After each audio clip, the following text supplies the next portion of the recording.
It's hard, especially in this time of this viewing funeral. It's hard what to say, but let me say, we may all wonder, we may all be thinking, what's happening in this South Florida?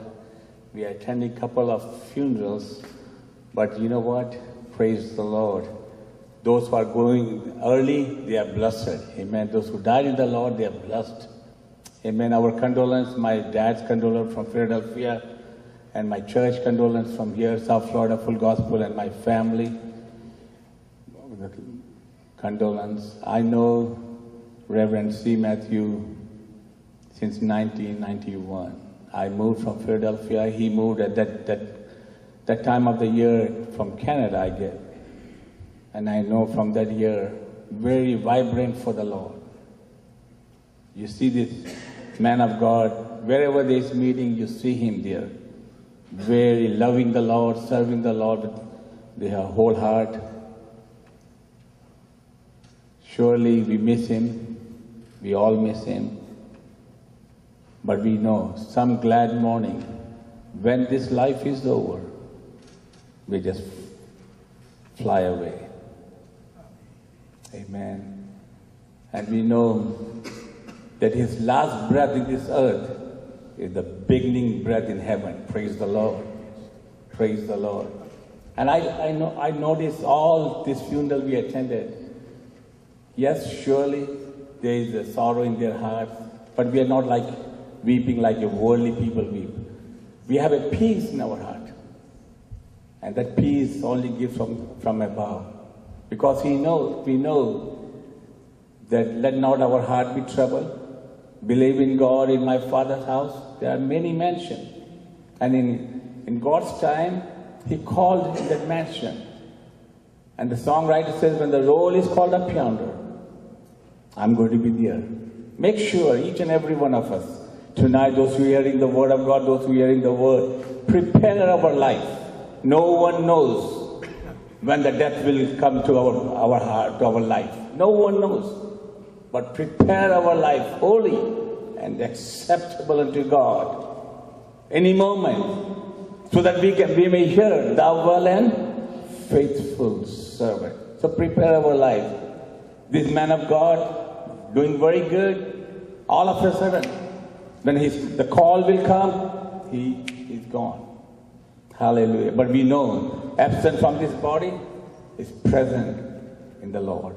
And we thank the Lord. We continue praying for this family.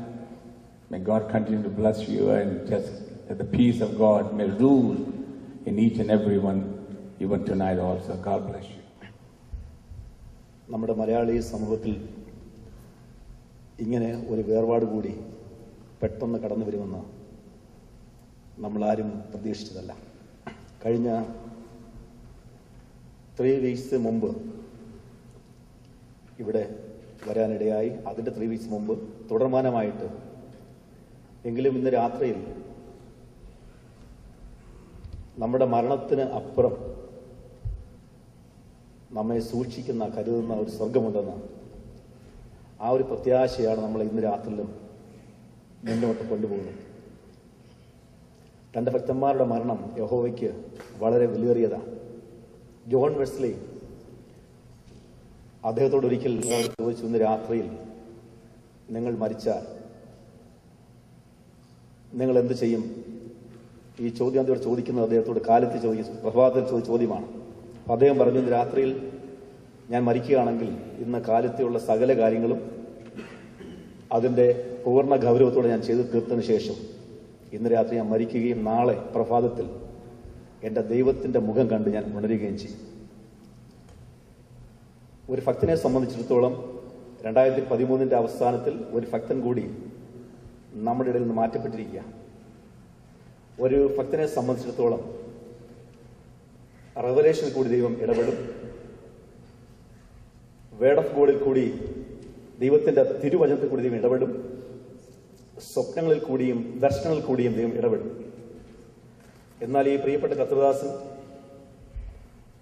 എന്റെ ചിന്ത ശരിയാണെങ്കിൽ, Pentecost കോൺഫറൻസിന്റെ അവസാന സൺഡേയിൽ അദ്ദേഹം 84 സങ്കീർത്തനം എടുത്തുകൊണ്ടാണ് ശുശ്രൂഷിച്ചത്. അദ്ദേഹം ഇങ്ങനെ വിളിച്ചു പറഞ്ഞു, സൈന്യങ്ങളുടെ യഹോവയെ തിരുനിവാസം എത്ര മനോഹരം. ദൈവത്തിന്റെ വചനത്തിൽ കൂടി ഒരുപക്ഷെ അദ്ദേഹത്തോട് ഇടപെട്ട് കാണുമായിരിക്കും. ദൈവത്തിന്റെ തിരുനിവാസം കാണുവാൻ, അതിന്റെ മനോഹാരിത ദർശിപ്പാൻ തന്റെ മാംസവും തന്റെ ദേഹവും കാംക്ഷിക്കുന്നു എന്ന് അന്ന് പ്രസംഗിപ്പാനിടയായി. ഇന്ന് രാത്രിയിലും എന്നെ കേൾക്കുന്ന പ്രിയപ്പെട്ട ജനമേ, ദൈവജനമേ, പ്രിയപ്പെട്ട കുടുംബമേ, അദ്ദേഹത്തെ ഏൽപ്പിച്ചത് സകല ഉത്തരവാദിത്വം കൃത്യമായി ചെയ്തു. ദൈവത്തിന്റെ വചനം പോലെ തന്നെ തിരുനിവാസം കാണുവാൻ അദ്ദേഹം വെമ്പൽ കൊണ്ട് നമ്മുടെ മധ്യത്തിൽ കടന്നുപോയി. ഇന്ന് രാത്രിയിലും ആ ദൈവം ഈ കുടുംബത്തെയും കടന്ന പ്രിയപ്പെട്ടവരെയും ബലപ്പെടുത്തുകയും ആശ്വസിപ്പിക്കുകയും ചെയ്യുന്നതാകട്ടെ. സയൺ അസംബ്ലി ഓഫ് ഗോഡിന്റെ ഞങ്ങളുടെ കുടുംബത്തിന്റെയും കണ്ടോളൻസ് അറിയിച്ചുകൊണ്ട് എന്റെ വാക്കിൽ നിന്ന് വിരമിക്കുന്നു. ദൈവം നമ്മളെ പാസ്റ്റർ ശ്രീയാൻ മാത്യുവിന്റെ വേർപാട് ദുഃഖിച്ചിരിക്കുന്ന ഭവനാംഗങ്ങൾ, ഇവിടെ സന്നിഹിതരായിരിക്കുന്നതായ വിശ്വാസ സമൂഹമേ, ക്രിസ്തുയേശുവിൽ എൻ്റെ സ്നേഹവന്ദനം. വേർപാട് ദുഃഖത്തിൻ്റെതായ അനുഭവമാകുന്നുവല്ലോ.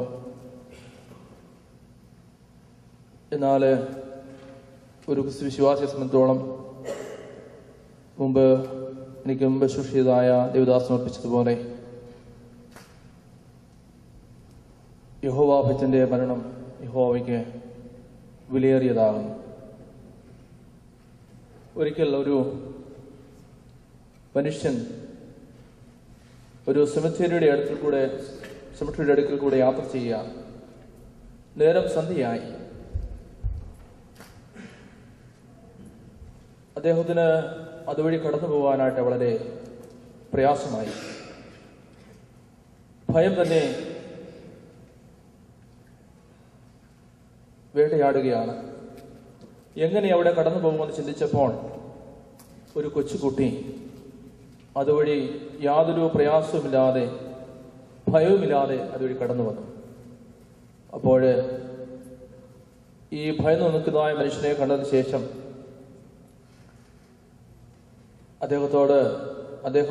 അദ്ദേഹം ഈ കുട്ടിയോട് ചോദിച്ചു, നിനക്ക് ഇതുവഴി കടന്നു പോകാനായിട്ട് ഭയമില്ലേ?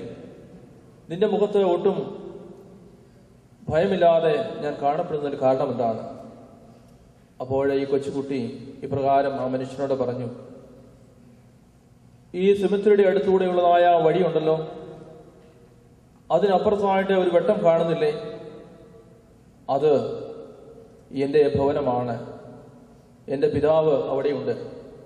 എനിക്ക് ഇതുവഴി കടന്നതിന് ശേഷം മാത്രമേ എൻ്റെ ആ ഭവനത്തിലേക്ക് കടന്നു പോകുവാനായിട്ട് സാധിക്കുകയുള്ളൂ. അത് ആ മനുഷ്യനെ ചിന്തിപ്പിച്ചു. പ്രിയമുള്ളവരെ, മരണമാകുന്നതായുള്ളതായ വാതിലൂടെ നിത്യജീവനേക്കുള്ളതായ ഒരു പ്രവേശനമാകുന്നു ഒരു ക്രിസ്തീയ വിശ്വാസിയെ സംബന്ധിച്ചിടത്തോളം മരണം. പൗലോസ് അപ്പോസ്തലൻ തിമോഥെയോസിന് എഴുതുന്നതായ 2-ാം ലേഖനം 4-ാം അധ്യായം 6-ാം വാക്യത്തിൽ ഇപ്രകാരം പറയുന്നുണ്ട്, ഒരു പാനീയ യാഗമായി ഞാൻ ഒഴുക്കപ്പെടുന്നു, എന്റെ നിര്യാണകാലം അടുത്തിരിക്കുന്നു. തുടർന്നതായ വാക്യങ്ങളിൽ ഞാൻ നല്ല പോർപ്പെരുത് വിശ്വാസം കാത്തു നീതിയുടെ കിരീടമെനിക്കായി വെച്ചിരിക്കുന്നു എന്ന് പൗലോസ് അപ്പോസ്തലൻ പറയുന്നുവല്ലോ. എന്ന് പറഞ്ഞതുപോലെ ഈ പ്രിയപ്പെട്ട പാസ്റ്റർ ചെറിയാൻ മാത്യുവിന്റെ ജീവിതത്തെക്കുറിച്ച് നോക്കുമ്പോൾ എത്ര ശോഭയുള്ളതായ മുഖം, ധന്യമായുള്ളതായ ജീവിതം, മറ്റ് സഭാ അംഗങ്ങളുമായുള്ളതായ സൗഹൃദമായുള്ള ബന്ധം, എല്ലാവരിലും നല്ല ഓർമ്മകൾ പ്രിയപ്പെട്ട പാസ്റ്റർ നിലനിർത്തിക്കൊണ്ട് സൗരഭ്യവാസനായ യാഗമായി തന്റെ ജീവിതത്തെ തീർത്തു എന്ന് ഓർത്ത് ഞാൻ ദൈവത്തെ സ്തുതിക്കുകയാണ്. ദൈവിക ആശീർവാദം ചെയ്യുവാൻ തക്കവണ്ണം, തന്റെ ഓട്ടം വിശ്വസ്തയോട് തീർക്കുവാൻ തക്കവണ്ണം പ്രിയപ്പെട്ട പാസ്റ്ററിന് ഇടയായി തീർന്നല്ലോ. ആ ധന്യമായ ജീവിതത്തെ ഓർത്ത് ദൈവത്തിന് സ്തോത്രം അർപ്പിക്കുകയും സൗത്ത് ഫ്ലോറിഡ മാർത്തോമ ഇടവകയുടെ അനുശോചനം പ്രിയപ്പെട്ട കുടുംബാംഗങ്ങളെ അറിയിക്കുകയും സർവശക്തനായ ദൈവം സ്വർഗീയമായ സമാധാനത്താൽ പ്രിയപ്പെട്ടവരെ നിറയ്ക്കട്ടെ എന്ന് പ്രാർത്ഥിക്കുകയും ചെയ്യുന്നു. ദൈവം അനുഗ്രഹിക്കുകയും ആശംസിക്കുകയും ചെയ്യട്ടെ. ദൈവത്തിൻ്റെ വലിയ നാമത്തിന് മഹത്വം ഉണ്ടായിരിക്കട്ടെ. പ്രിയപ്പെട്ട കർത്തൃദാസന്മാരെ, കർത്താവിൽ പ്രിയ വിശ്വാസികളുടെ സമൂഹമേ, വളരെയധികം ദുഃഖകരമായ ഒരു സന്ദർഭത്തിലാണ് നമ്മളിവിടെ ഇപ്പോൾ കൂടി വന്നിരിക്കുന്നത്. ഞാൻ അറ്റ്ലാന്റയിലെ ക്രിസ്മസ് ശുശ്രൂഷ കഴിഞ്ഞ് 25 രാവിലെ ഇരിക്കുമ്പോഴാണ് ഈ വിവരം അറിയുന്നത്. ഞങ്ങളുടനെ തന്നെ ഞാനും എൻ്റെ വൈഫും ഞങ്ങൾ ഒരുമിച്ച് അവിടുന്ന് ഡ്രൈവ് ചെയ്ത് ഇവിടെ വരികയായിരുന്നു. ബഹുമാനപ്പെട്ട പാസ്റ്റർ ചെറിയാൻ മാത്യു, ഞങ്ങളുടെ പ്രിയപ്പെട്ട രാജ്ചാൻ, എൻ്റെ ഫാദറിലവിടെ കസിനായിരുന്നു. ഞാൻ 2001 ഫ്ലോറിഡയിൽ മൂവ് ചെയ്തതിന് ശേഷം വന്ന ഉടനെ തന്നെ അറിഞ്ഞു ഞാനിവിടെ വന്നു എന്ന്. ആദ്യമായിട്ട് എന്നെ വിളിച്ചിട്ട് എന്നോട് പറഞ്ഞു, ഞാൻ ഇങ്ങനത്തെ അച്ഛൻ്റെ കസിനാണ്, എല്ലാ വിവരങ്ങളും അറിയാം, എല്ലാവരുടെ കാര്യങ്ങളും അറിയാം. അതിനുശേഷം ഇന്നേ വരെ പല പ്രാവശ്യം അവിടെ പോവുകയും അവിടെ വീട്ടിൽ പോവുകയും രാജാനെത്തി മാമയും മക്കളും വളരെയധികം സ്നേഹത്തോടും സന്തോഷത്തോടും കൂടെ ഞങ്ങളെ സ്വീകരിക്കുകയും കൂടെ ഞങ്ങളവിടെ ചെന്ന് സ്നേഹവും സന്തോഷവും പങ്കിടുകയും ചെയ്യുന്ന ഒരു വലിയ അനുഭവമായിരുന്നു. ഞങ്ങൾക്ക് വളരെയധികം ഷോക്കായിരുന്നു അദ്ദേഹത്തിൻ്റെ മരണവാർത്ത. കാരണം വളരെ നിഷ്ഠയോടുകൂടിയ ഒരു ജീവിതമായിരുന്നു അദ്ദേഹത്തിൻ്റേത്. ഞങ്ങൾ ഒരുമിച്ച് ചേരുമ്പോഴൊക്കെയും വേദപുസ്തകത്തിലെ പല കാര്യങ്ങൾ അങ്ങോട്ടും ഇങ്ങോട്ടും പഠിക്കുകയും സുവിശേഷ പ്രവർത്തനങ്ങളെപ്പറ്റി സംസാരിക്കുകയും ഇന്ത്യയിലെ സുവിശേഷവൽക്കരണത്തിൻ്റെ ആവശ്യകതയെപ്പറ്റി ഞങ്ങൾ സംസാരിക്കുകയും അതുപോലെ തന്നെ തീരദേശ മിഷൻ പ്രവർത്തനങ്ങളെപ്പറ്റി പലപ്പോഴും ഞങ്ങൾ സംസാരിക്കുകയൊക്കെയും ചെയ്തിട്ടുണ്ട്. വളരെയധികം നല്ല ആത്മീയമായിട്ട് പരസ്പരം ഞങ്ങൾക്ക് സപ്പോർട്ട് ചെയ്യുവാനായിട്ട്, ഷെയർ ചെയ്യുവാനായിട്ട് പല കാര്യങ്ങളും ഒരുമിച്ചുണ്ടായിരുന്നു. ക്രിസ്തുയേശുവിലുള്ള സ്നേഹം അങ്ങോട്ടും ഇങ്ങോട്ടും പങ്കുവയ്ക്കുവാൻ ഞങ്ങൾക്ക് പലപ്പോഴും സാധിച്ചിട്ടുണ്ട്. ഒരു കാര്യം മാത്രമേ അതിനകത്തുള്ളൂ, കർത്താവിൻ്റെ സ്നേഹം, സന്തോഷവും അതിൽ നിന്ന് ലഭിക്കുന്ന പ്രത്യാശയും പങ്കുവയ്ക്കുന്ന ഒരു വലിയ അനുഭവം. വളരെ സൽക്കാരപ്രിയനായിരുന്നു.